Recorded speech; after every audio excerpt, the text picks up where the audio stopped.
My perfect sister tried to sabotage my entire life, but my childhood imaginary friend had other plans. My sister, Clara, has always been the golden child. Perfect grades, perfect hair, perfect boyfriend, perfect everything. And me?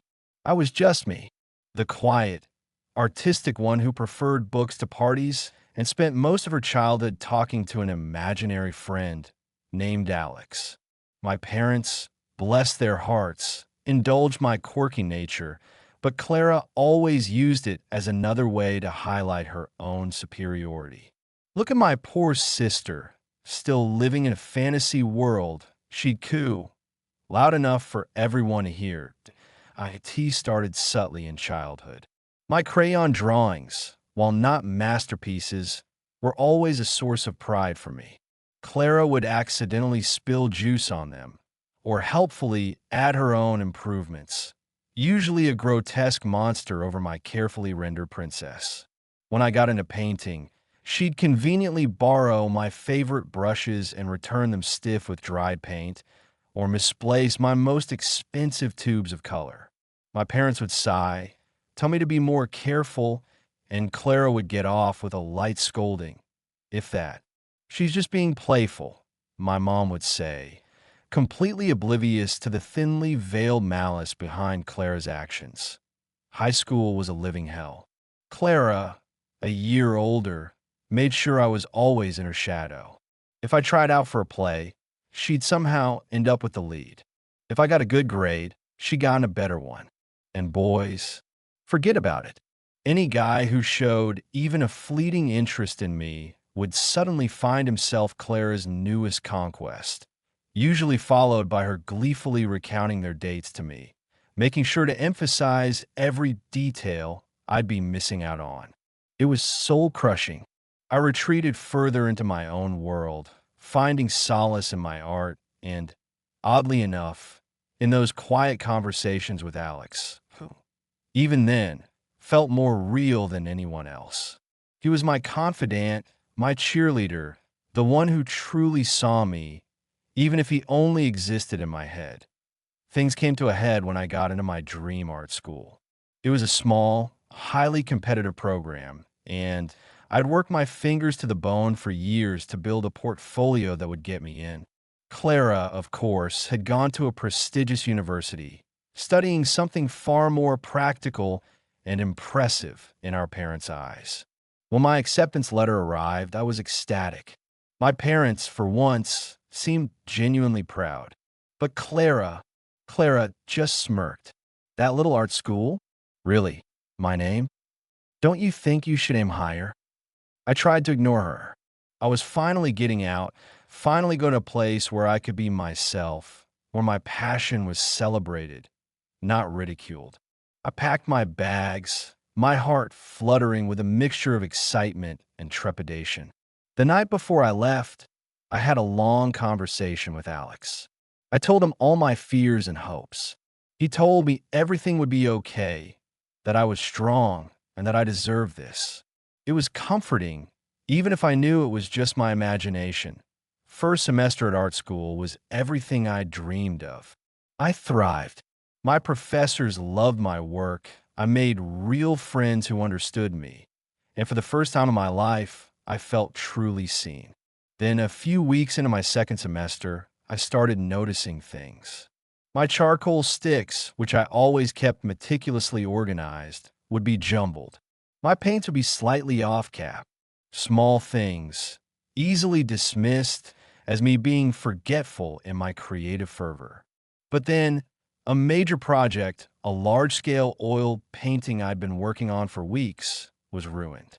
Someone had poured black gesso directly onto the canvas, splattering it irreversibly. My heart sank. This wasn't an accident. This was deliberate. I reported it, of course, but there was no evidence. The art studio was open late, and anyone could have snuck in. I was devastated. I called my parents, sobbing, expecting comfort. Instead, my mom said, "Are you sure you're not just being dramatic, honey? Maybe you just knocked it over yourself and forgot." Even over the phone, I could almost hear Clara's smug smile in the background. My dad suggested I toughen up. I felt utterly alone, isolated, and unfairly targeted. Who would do this? Why?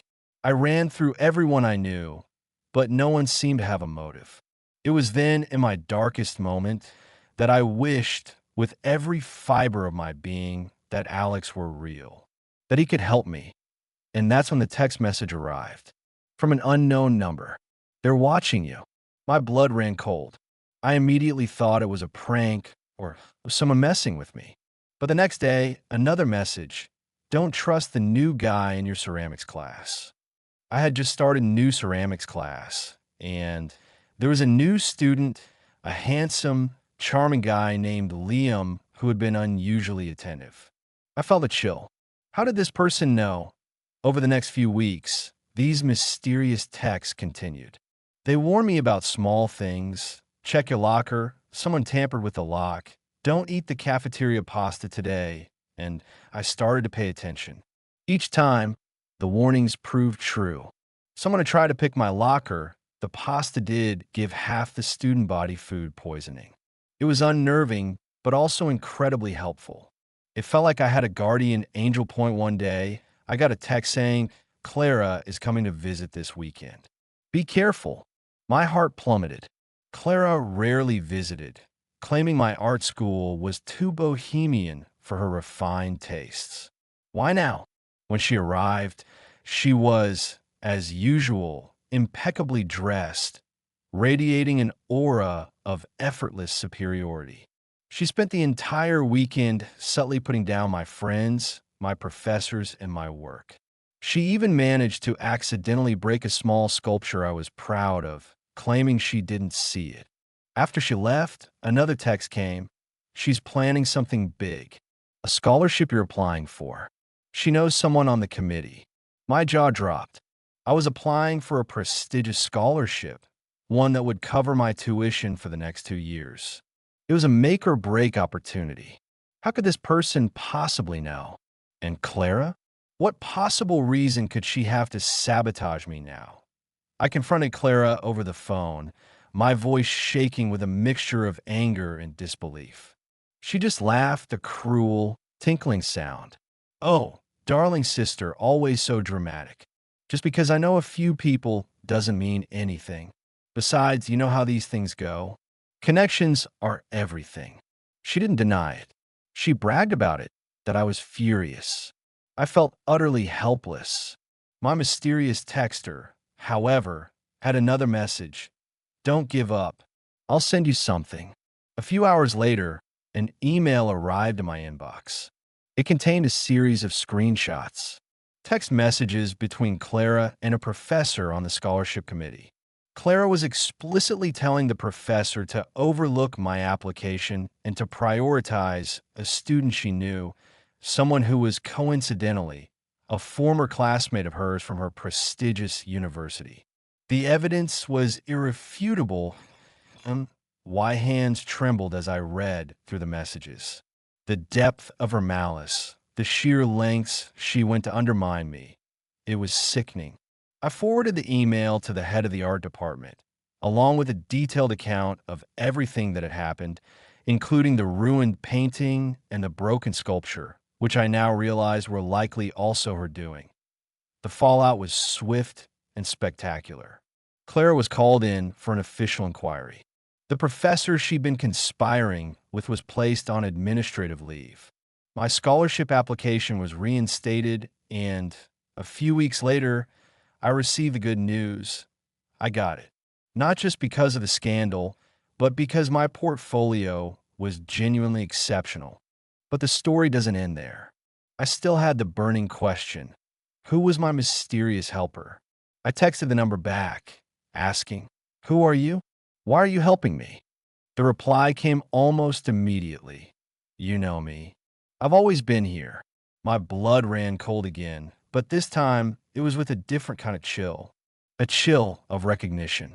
I stared at the message, a name echoing in my mind that I hadn't consciously thought of in years.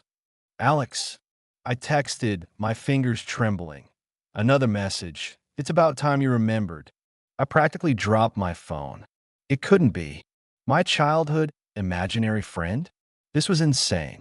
But then a thought struck me. Throughout my childhood, Alex had always been there. Not just as an imaginary friend, but as a source of uncanny insight. He knew things, predicted things, saw things that no one else did.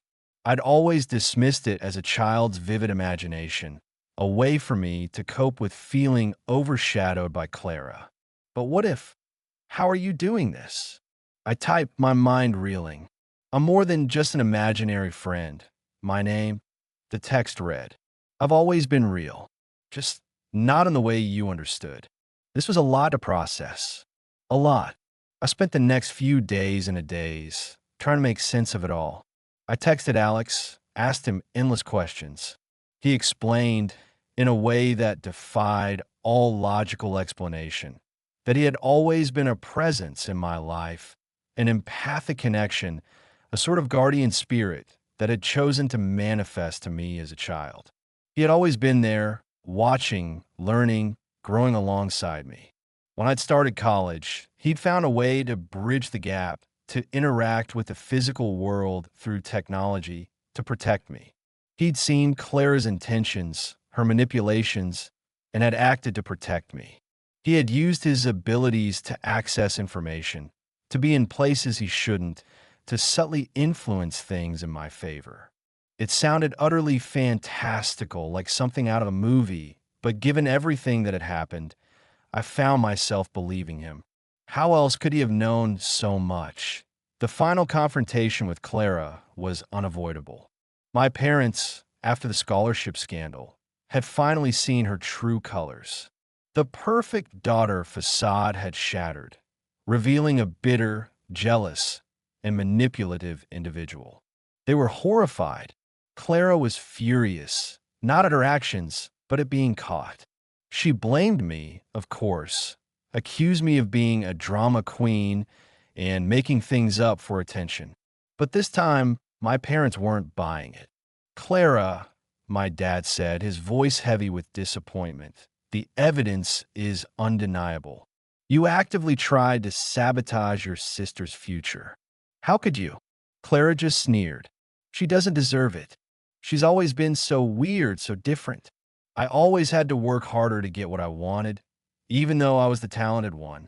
She just got lucky. That's when I snapped. All the years of passive-aggressive comments, the stolen boyfriends, the ruined artwork, the constant undermining. It all came bubbling to the surface. Lucky! I spat, my voice trembling with years of suppressed anger. You think I'm lucky? I worked my ass off, Clara. While you were coasting on your perfection, I was pouring my heart and soul into something real, something meaningful. And you tried to destroy it just because you couldn't stand not being the center of attention. My mom started to cry. My dad just looked at Clara with a profound sadness I'd never seen before. Clara, for the first time, looked genuinely shocked, not just by my outburst, but by the raw emotion in my parents' faces. Her perfect world was crumbling around her. The aftermath was messy. Clara was cut off financially until she sought therapy, which she, of course, vehemently resisted. Our relationship, what little there was shattered beyond repair. But for me, it was liberating. I finally felt free, truly free, for the first time in my life. And Alex? He's still in my life. He's no longer just an imaginary friend. He's something more. A confidant, a protector, a connection to something beyond my understanding. He helps me in subtle ways, offers guidance, and sometimes still send me a cryptic text message just to let me know he's watching over me. I'm still an artist, still pursuing my dreams, and now I do it with a newfound confidence, knowing I have an ally who truly believes in me, an ally who proved to be more real and more powerful than anyone could have ever imagined. My life isn't perfect by Clara's standards, but it's mine, and it's filled with more wonder and possibility than I ever thought possible. I'm not sure if anyone will believe this. It sounds crazy, even me sometimes. But I know what I experienced. And I know I wouldn't be where I am today without Alex. He was the silent force, the unexpected twist in my story, the imaginary friend who became my very real guardian angel. My perfect sister learned a very harsh lesson that day. You never know who's really watching, and sometimes the most unassuming person or entity can have the most profound impact. And sometimes those childhood fantasies, they turn out to be more real than you ever dared to dream.